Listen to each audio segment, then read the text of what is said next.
دل کا چوتھا دروازہ۔ ڈاکٹر نگہت ہاشمی لکھتی ہیں، دل کا چوتھا دروازہ پیٹ بھر کر کھانا کھانا ہے۔ انسان پیٹ بھر کر کھانا کھا لے تو کیسی کیفیت ہو جاتی ہے، آپ سب تجربہ کرتے ہوں گے۔ مثال کے طور پر دوپہر کا کھانا آپ پیٹ بھر کر کھا لیں، پھر کیا ہوتا ہے؟ نیند آتی ہے، انسان سست پڑ جاتا ہے، اور جب نیند آ رہی ہو، انسان سست پڑا ہوا ہو، پھر کیا ہوتا ہے؟ پھر کیا وہ ایکٹیولی کام کر سکتا ہے، علم حاصل کر سکتا ہے، اچھی عبادت کر سکتا ہے، یا انسان اللہ تعالیٰ کی ذات میں غور و فکر میں مصروف ہو سکتا ہے؟ کسی اچھی ایکٹیویٹی کی توقع ختم ہو جاتی ہے جب تک کہ پیٹ تھوڑا سا نارمل نہیں ہو جاتا۔ پیٹ بھر کر کھانے کی وجہ سے شیطان کو بہت موقع ملتا ہے، اور آپ دیکھیں کہ انسان کے اپنے اندر سے آوازیں اٹھتی ہیں، اب ہم تھک گئے ہیں، اب ہمیں آرام کی ضرورت ہے، ہمارے لیے کام کرنا مشکل ہے، اب ہم سے اتنی مشقت برداشت نہیں ہو سکتی، چلو تھوڑی دیر آرام کر لیں، تھوڑی دیر سو جائیں۔ اگر یہ دروازہ کھلا ہوا نہ ہو تو اس کی وجہ سے ان سارے مسائل میں انسان مبتلا نہیں ہوتا۔ کھانا تو انسان کی ضرورت ہے، اس نے کھانا ہی ہے۔ جہاں جس کھانے کی ہم بات کر رہے ہیں وہ پیٹ بھر کر کھانا کھانا ہے، جس کی وجہ سے انسان کے اعضاء سست پڑ جائیں، ڈھیلے پڑ جائیں، جس کی وجہ سے انسان کے اعضاء بھی متاثر ہوں، جس کی وجہ سے انسان کا ذکر بھی متاثر ہو، کنسنٹریشن لوز ہو، جس کی وجہ سے علم کا حصول بھی ممکن نہ ہو، اور انسان ایکٹیولی کوئی کام نہ کر پائے۔ حضرت یحییٰ بن زکریا کے بارے میں روایت ملتی ہے کہ شیطان ان کے سامنے آیا تو اس کے ہاتھ میں کچھ پھندے تھے۔ حضرت زکریا علیہ السلام نے پوچھا، یہ پھندے کیسے ہیں؟ اس نے جواب دیا، یہ حائشات کے پھندے ہیں، میں ان پھندوں میں آدم کے بچوں کو پھانس لیتا ہوں، میں ان میں انہیں گرفتار کر لیتا ہوں۔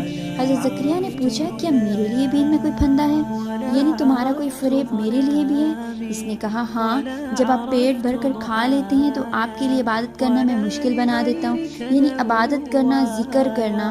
اس کے بعد حضرت زکریا نے کہا، خدا کی قسم، آج کے بعد میں کبھی پیٹ بھر کر کھانا نہیں کھاؤں گا، اور شیطان نے بھی قسم کھائی کہ کبھی آدم کے بچے کو میں خیر کی کوئی بات نہیں بتاؤں گا۔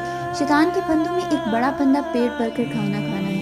انسان اس وقت اپنے آپ کو کتنا جسٹیفائی کرتا ہے کہ ابھی اتنا وقت ہے، اور پھر اتنے وقت میں کیسے بھوک برداشت کریں، کس طرح اپنے آپ کو کنٹرول کریں، زیادہ اچھا ہے، قوت ملے گی، زیادہ کام ہوگا، جبکہ یہ تو الٹا نقصان ہے۔ قوت ملنے کی بجائے انسان اور ڈھیلا پڑ جاتا ہے، اور بڑی بات جو پیٹ بھر کر کھانے کے حوالے سے وہ یہ ہے کہ انسان اپنے مقصد زندگی سے غافل ہو جاتا ہے۔ اس کی مختصراً 6 خرابیاں ہیں جو زیادہ کھانے کی وجہ سے لاحق ہوتی ہیں۔ پیٹ بھر کر کھانا کھاتے ہوئے اور کھانے کے بعد دل میں اللہ تعالیٰ کا خوف نہیں رہتا، انسان کو مخلوق پر رحم نہیں آتا، اپنی ضرورت وہ پوری کر چکا، اب اسے دوسروں کی ضرورت کا وہ احساس نہیں رہتا۔ بھوکا انسان دوسروں کی اذیت کو محسوس کرتا ہے جیسے روزہ دار روزے کی حالت میں محسوس کرتا ہے۔ انسان کے لیے عبادت کرنا مشکل ہو جاتا ہے، عبادت میں کنسنٹریشن لوز ہو جاتی ہے۔ چوتھی بات بہت خطرناک ہے، اور وہ یہ کہ جب بھی کوئی حکمت اور نصیحت کی بات انسان سنتا ہے تو اس کے دل پر اثر انداز نہیں ہوتی، اس کے دل میں سوز و گداز پیدا نہیں ہوتے، انسان پراپرلی سنتا نہیں ہے، اس سے سنا ہی نہیں جاتا، سنتے ہوئے دل سخت ہو جاتا ہے، نہ وہ صحیح سنتا ہے نہ وہ قبول کرتا ہے۔ اور 5ویں خرابی یہ ہے کہ جس وقت انسان خود اچھی بات چیت کرتا ہے، حکمت کی بات چیت کرتا ہے، تو لوگوں کے دلوں پر اس کا اثر نہیں ہوتا۔ کیوں؟ الفاظ کھوکھلے رہ جاتے ہیں، اس سے طرح طرح کی بیماریاں لاحق ہوتی ہیں۔